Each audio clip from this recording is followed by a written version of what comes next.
Nishat went from no business to paying providers with South Asian care, and today we're breaking down exactly how she did that step by step. So, Nishat, tell us a little bit about yourself and what the business does.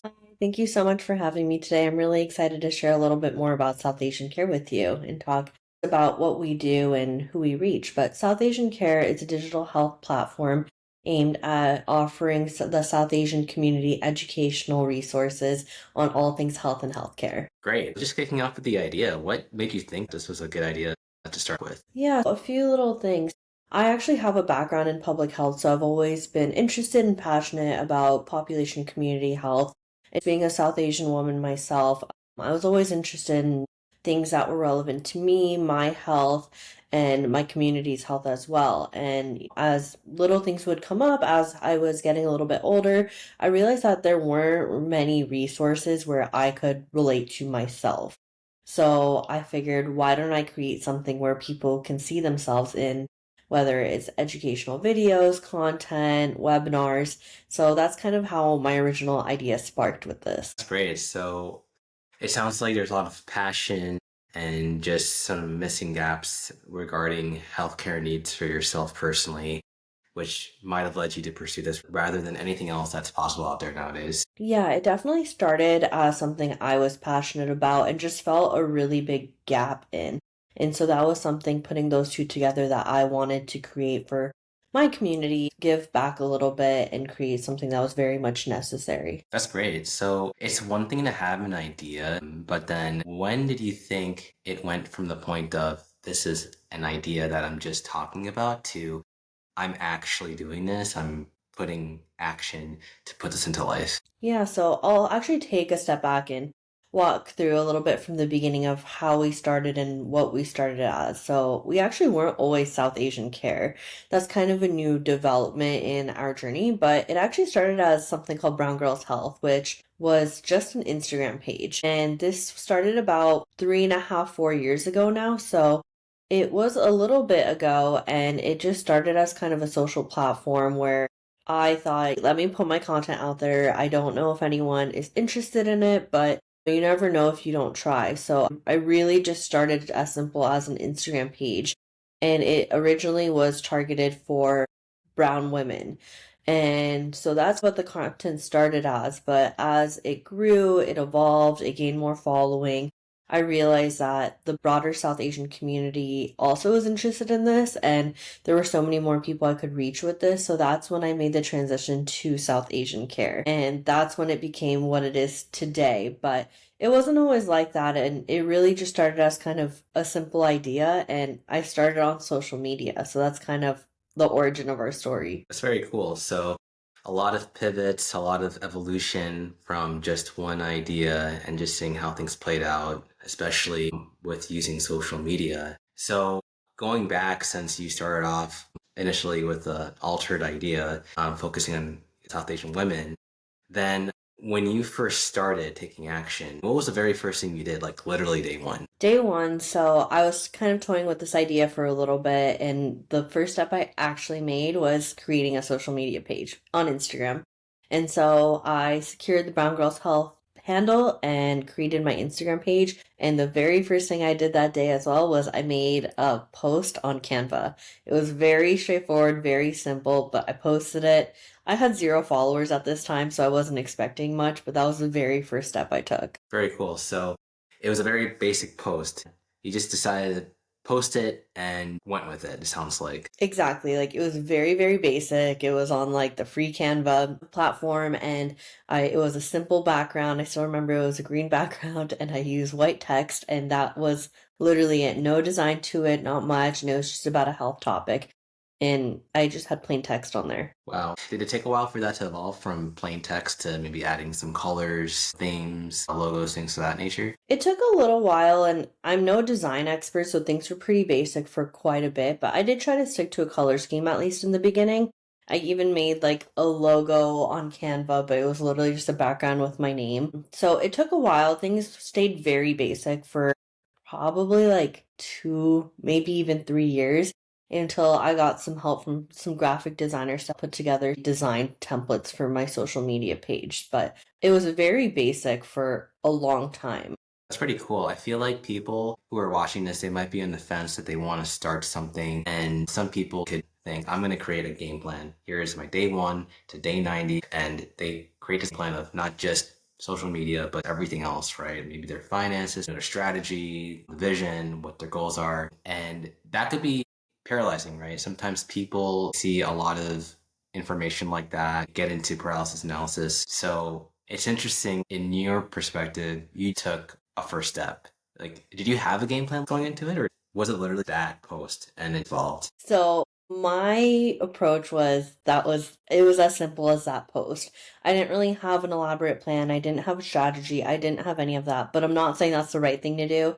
I do actually recommend, having some sort of plan. But really, I went in with a dream of passion and an overall goal. And that was pretty much it. I didn't really have any specific tactics or anything. And I was just more like, let's see where this goes. But I definitely think there's value in the planning of things, especially if you want to create a business or something. I think it really does take a lot more thought than that. But I did it a little differently, but eventually I got to that point, but it just started with a simple post. Yeah, it's interesting. It took you a year or two to evolve your posts, but the thing that was your fuel to carry you through was passion. I feel like people, if they want to start a business, for example, they just focus about the money, but they don't realize even evolving your social media content takes a couple of years and letting your passion pull you through the ups and downs. But it's cool that it sounds like initially you start off with passion, and a lot of people can start off like that. Yeah, I definitely think passion goes a long way. You don't necessarily have to have all the tools, the resources, the education.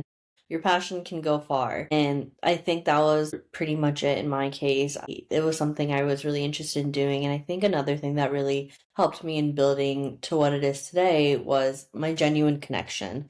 And I think that can be really transferable across industries. I really don't think social media is super easy, and certain platforms are a lot harder to build a following, but just by growing day by day, being consistent, posting content that people found interesting, getting their feedback, connecting with people, making actual personal connections through that, it really helped me build an audience in a community. And I was able to grow it to about over 10,000 followers. It took time though, and it definitely wasn't easy. And it was a lot of genuine work to connect with these people. But it was something I was passionate about. So that's kind of how I leaned into it and made it work.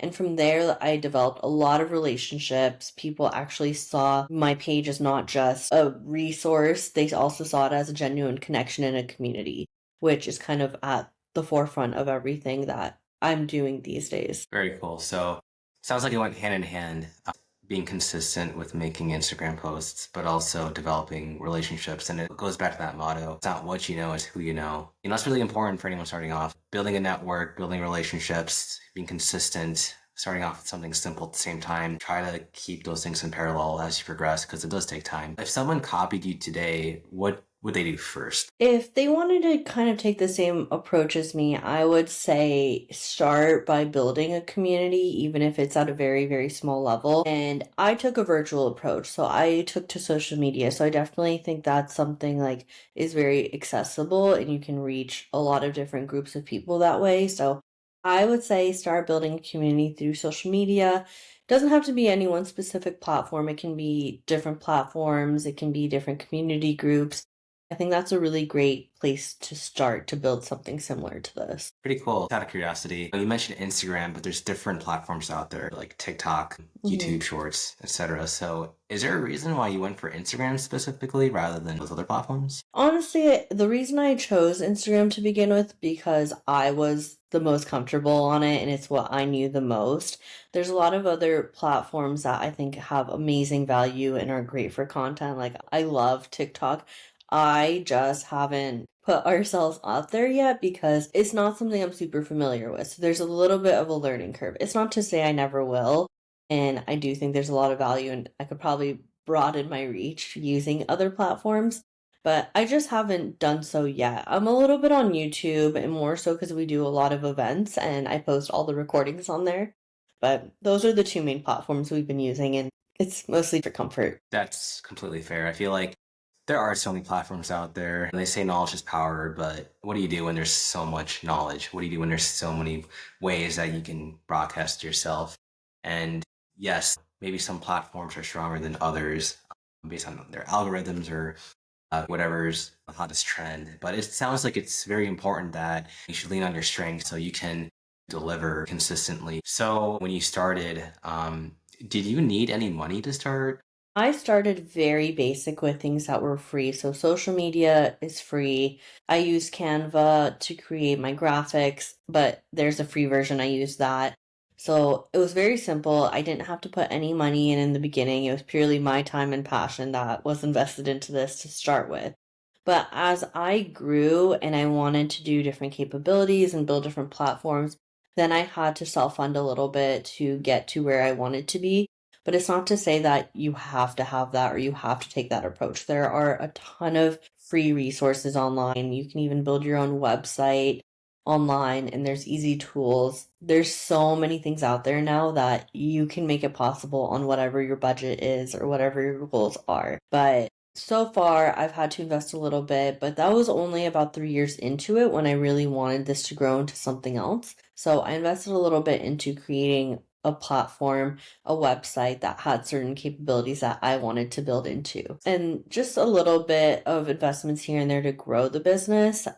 But other than that, you really don't need much to start with if you're starting with a simple goal like this. Like, there's so many free trials out there, so many ways to use the free versions of the tools available. I think that's really important for anyone starting off. You don't need that much, you don't need any money just to start. Mhm. But even if you do need to invest money into some services, it takes time to get to that point. Let's say you have a full-time job right now, you put $100 a month to the side, and after some time, you already can self-fund what you need to invest into your resources. Anyone can do this. Exactly, exactly. And, it's definitely possible on a limited or lower budget. There's just things that you can fund to make things easier, whether it's bookkeeping or other little things or Canva Pro, but those definitely aren't necessities, at least not in the beginning. So after some time, let's say 2 years, you were posting consistently. It sounds like the audience evolved from moving to South Asian care, and then you're getting a following. At some point, it sounds like you reached where you can start receiving payments. So what is your pricing model when you got to this point? Yeah, so I'll talk a little bit about basically what the offering is now and how much it is. So, from going from a social media page, it turned into a website, which is now southasiancare.com. And on that website, the main feature of that is a provider directory. And the reason I created that is because I felt like there needed to be a place where South Asians can go and find a provider that matches their needs and someone who is culturally compassionate for their needs. So whether they speak the same language as them, they offer more understanding on certain things that the population is more susceptible to. Whatever the particular need might be, I felt like there really needed to be one place that people could easily go and find those resources, which doesn't exist. And it can be hard to find.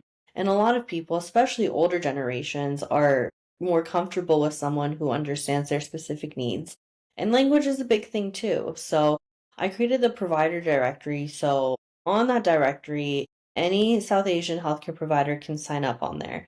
And it is free for users to use to find someone based on their needs. They can put in different filters, whether it's language, location, insurance accepted, all different types of things to find the right person. And from the provider side, they actually have to pay a subscription to be listed on that platform. And so right now we have two different options for that subscription model. We offer monthly or annually. Our monthly is $25 per month or $200 per year.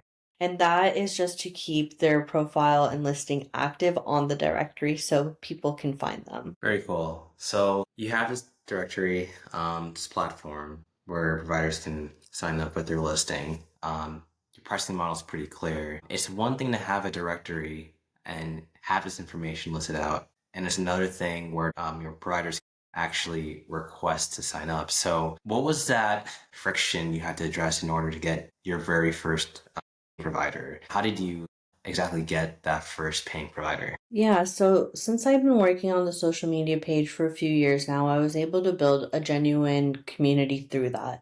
So I made quite a few connections, specifically providers throughout those years, and I kept good relations with them. So when I was getting ready to launch this new 2.0 South Asian Care, I actually reached out to them and I kept them updated throughout the process about, how I was going to transition things, what was coming, and then when it was time to launch, I reached out to them to see if they would be interested in being a part of the platform. And so that's kind of how I got my first people on the platform. And it was through just genuine connection and relationship building.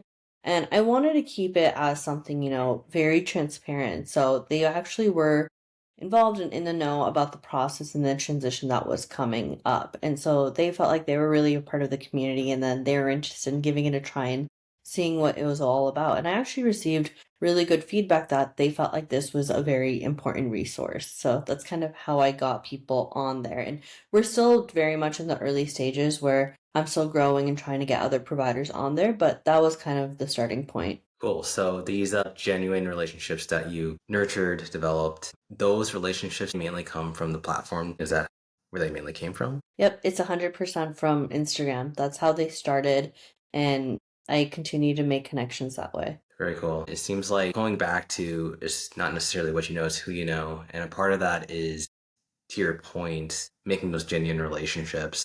There's trust. If you are going to pay someone, you expect something in return. And so it sounds very important, especially for you, that you needed to make these honest relationships. Absolutely. Trust, genuine connections. And I think the whole basis was, Brown Girls helped South Asian Care. It was never the focus about being a money making business.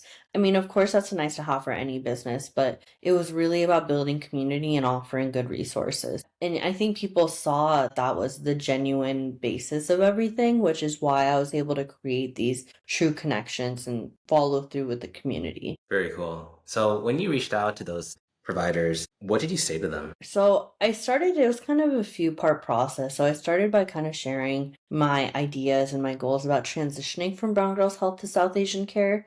So that was kind of the initial communication. And then from there, I kept them in the know about when my launch date would be for my new website. And then part three, showing them that the directory was live and that I really wanted them to be a part of it, how it worked, and, that they could sign up on their own. And so that was kind of the process of getting people on there. But those were the ones that I just had connections with, but I also sent other emails to people I didn't have connections with too. So those were mostly by Instagram DMs, cold emails, and those are always tough, but there's still value in them. I sent a lot of emails. A lot were not answered. Some were, some even signed up. So you never know, but it's really a numbers game when you do things like that. But again, putting genuine voice into all of that and reaching out to them saying, hey, I don't know if you've heard about us or seen us, but this is kind of what we're working on. These are our goals. This is our mission. If you're interested, would love to have you a part of this project. And that's kind of the approach I took. And, I never try to be too salesy, too pushy, but more so just informing them of this new thing and if they were interested in joining. So those were kind of a few approaches I took. Pretty cool. You're right, it's a numbers game. You hear that all the time. Part of that is as you keep doing it, you get more confident, comfortable with it. Sometimes maybe those nerves don't shake off. So for you, initially, when you reached out, were you nervous? Did you feel natural doing it? A little bit of both. I have no sales background whatsoever I or don't think anyone does, anything like honestly. that. But, I wasn't too scared because I didn't have anything to lose in that moment. The worst that happened is they didn't answer or they said no. And I'm exactly where I was before. So I wasn't too nervous about it. But I'm always open and willing to try new things that might work. And I try to keep an open mind that, it's not for everyone and that's okay. But it's definitely worth a try. And I think trying different avenues, there's always value in that. So I wasn't too nervous or anything to answer your question, but I also tried some other methods too. Since this is in the healthcare world, I was also a part of some medical conferences, some health fairs, and that was even more new to me. And that was a little more nerve wracking, especially because they were in person events. But I learned a ton. I met a lot of really cool people. I got the information out there.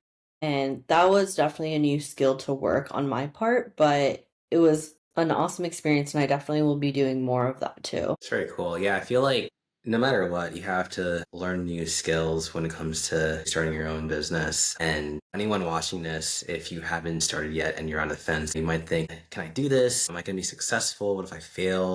If you're watching this right now and you haven't started, you're either going to try and you might have some success, or you're in the same situation where you're at right now. And it's really good to have that mindset to understand that you have nothing to lose, like literally. So, considering that was your mindset and then considering the numbers game, how many people approximately did you reach out to before the first person said yes? Well, since I did have some warm leads and connections already, it wasn't too many, to be honest, because I really focus on building those connections before the launch.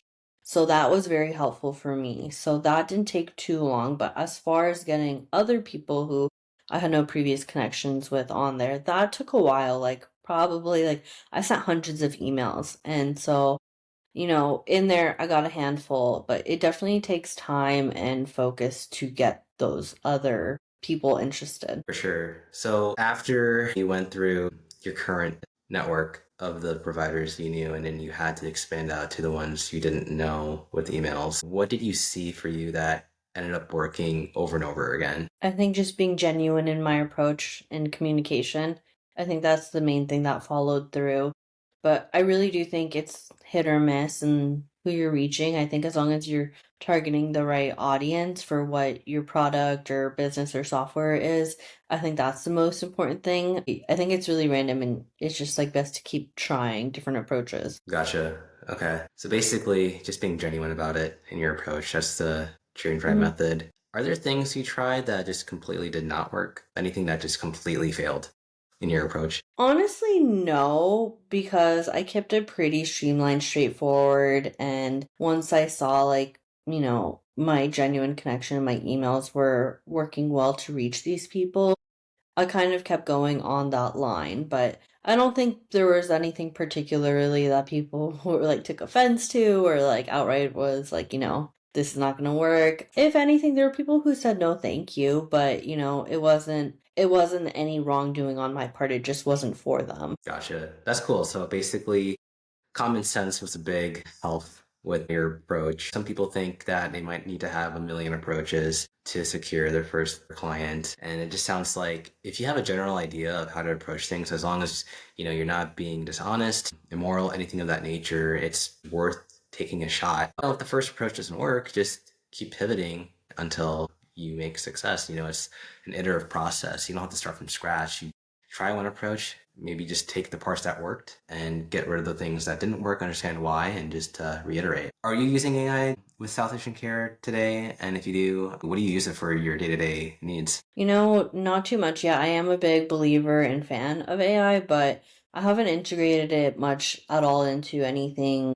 I have a lot of goals and aspirations to do so, but as of now, mainly, it's more for like personal business tools that we use AI for, but it's not integrated into our website or anything yet. Okay, that's fair. Is there any tool that you use the most? I would say ChatGPT is a good one, and it's really Yeah. mainly used as kind of like brainstorming or guidance or to jumpstart thoughts. But I try not to rely on it too heavily for any one thing because, again, we like to put in genuine connection and a true voice into everything that we do. I mean, that makes sense. You want to be genuine, but then do you use ChatGPT to help with saving time or increasing your productivity? Not too much yet, but there are definitely goals to use that for streamlining. For the most part, I have a pretty good system down that doesn't require too much AI reliance, but definitely for little tasks here and there, or if I'm stuck a little bit, I'll turn to AI for some jump starting. But there's nothing in place yet that I'm using on a day-to-day basis to keep things going. Gotcha. AI is very popular right now. So many people talk about it, but in some situations, it's a lot of relationships and people, and that's just something AI can't really touch. That makes sense why maybe AI isn't there yet, or if it is at all, for South Asian Care. Because to your point, if you want genuine connections, you can't use AI to do that. You can't have people talking to a robot. It would just defeat the purpose of it. One thing to add to that too is especially because it's a healthcare platform. I think I have to be really careful what AI is used for because everything we put out there, any kind of health information, it's all data backed. And, I don't have full trust in AI for that. And I don't want to put out something that is not legitimate because we're all about reliable data backed resources. And so that's another reason that certain things have to stay away from AI. Yeah, that makes sense. So, when you think back to the start, what do you think you wasted the most time on? I don't think of anything as necessarily wasted time on because every part of my process was a learning experience. I really wouldn't consider any one part of the journey wasted time. Yes, maybe things could have been more efficient, streamlined, but I think there was value in every piece of the puzzle. So I truly don't think there was any wasted time. I actually think kind of the approach I took was a little bit unique to a lot of other founders because I built my community first and then created my product. Yeah. So it's a little different. Not everyone takes that approach, but I actually think that worked really well for me. So I actually don't think it was a wasted time. It took more time to get to my product, but I actually think it was really valuable to do it that way. Yeah, I feel like that's, at least from what I've seen, and I could be wrong, but it is unique to start with an audience and then the product. I think most people, and again, I could be wrong, that they think they need to start with the product or service and then they create a community. So that's a very cool approach you took, and clearly it works. And it goes back to the point of you can take different approaches. From your experience with this so far, what do people think works when it comes to starting something new, but it actually doesn't? It's really different because it's different across industries. Some people think that they have to have everything figured out from the beginning and, everything ready to go, but you really don't. I think you just start with day one and things evolve, you pivot, you learn. So I think that is often a misconception for a lot of founders and business entrepreneurs that you have to have it all figured out right away. You don't. You'll learn a lot along the way, especially if it's the first thing you're creating. And you don't necessarily need all the money in the world to start something. You don't. There's a lot of free, low budget ways to do so. So I think that's something a lot of people get scared about sometimes when they want to start a new venture. But I'm here to say that's not true. And there's definitely other ways to do it. So don't be scared to try something. You don't have to have it all figured out.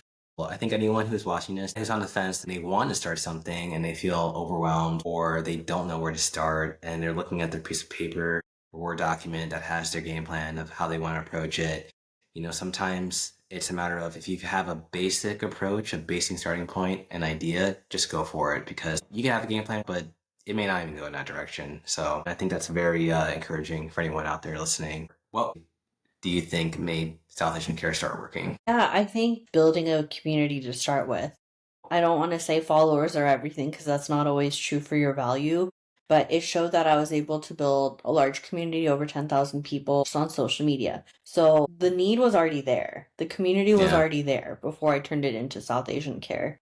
And I think that's a great thing to show that, all right, it's working. People are interested.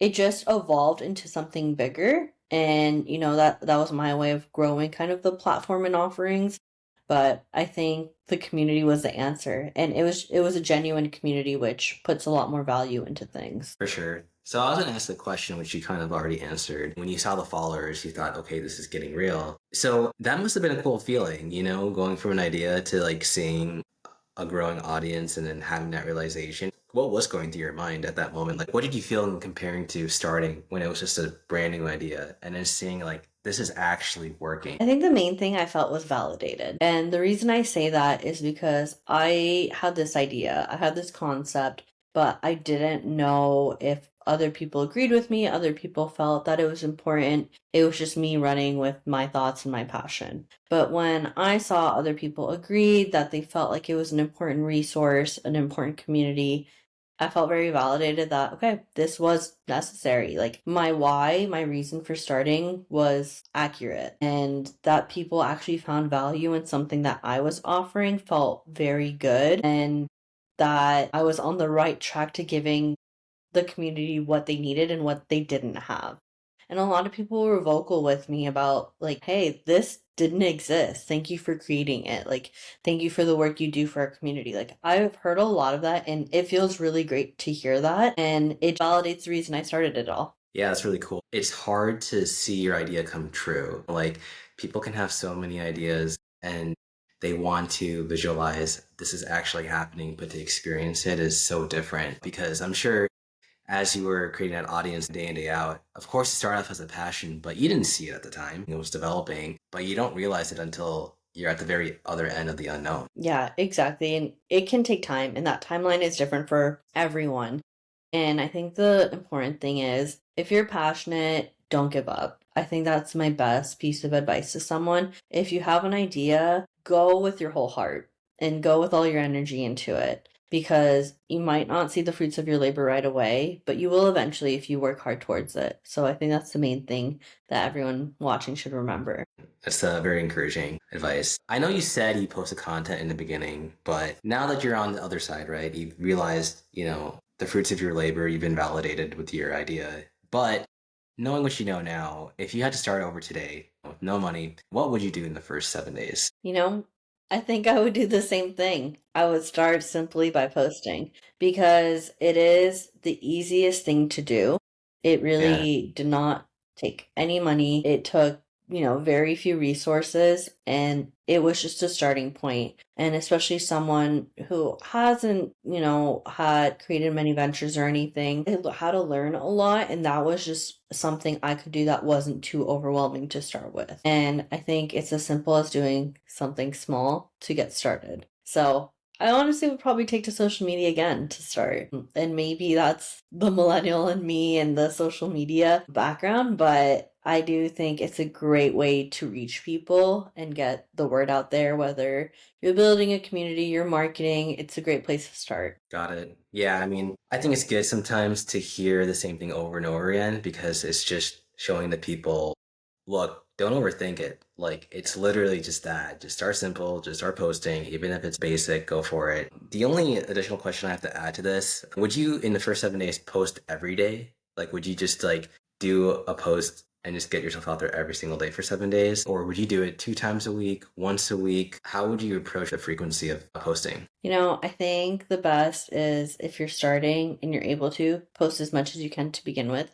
I'm not saying it has to be 10 times a day. And I do think every platform is a little bit different on the cadence of how much you post. But this is coming from someone who learned on my own. I'm not a social media expert or anything.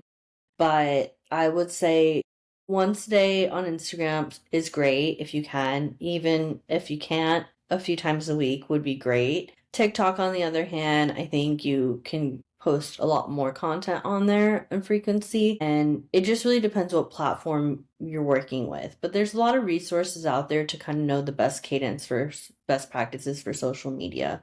But I would probably post once a day on Instagram. Gotcha. And just to challenge you a bit here, like I know you didn't use AI that much, but if you were to start over in those first 7 days, how would you try to use AI, knowing I what you think know now? maybe to put together a better strategy. I mean, I kind of just went with the wind on my part. Yeah. So maybe I could have had more, knowledge or resources behind that and probably use that to guide my strategy a little more to start with. Cool. You've done so much work with South Asian Care, so where can people find you? Yeah, absolutely. So we have our website and that's southasiancare.com or our Instagram handle, which is South Asian Care. Those are the best places to reach us, always available by DMs, emails. We also have a newsletter that you can subscribe to on our website. And again, we'd be thrilled for anyone to join the community. Great. What are you focused on right now? A lot of big goals for South Asian Care in the near future, but really the overarching thing is growing the platform, reaching more people, and making a bigger difference. I think those are the main goals right now. Well, thank you so much, Nishat, for joining us. It's been great speaking with you and taking the time for you to share your journey and your insights. And for anyone listening out there, please give South Asian Care a follow. A lot of good is coming from that platform. Subscribe and follow. First Money Stories, if you want to continue hearing more stories like this, if it helps you with your own journey or if you're on the fence, take care, everyone.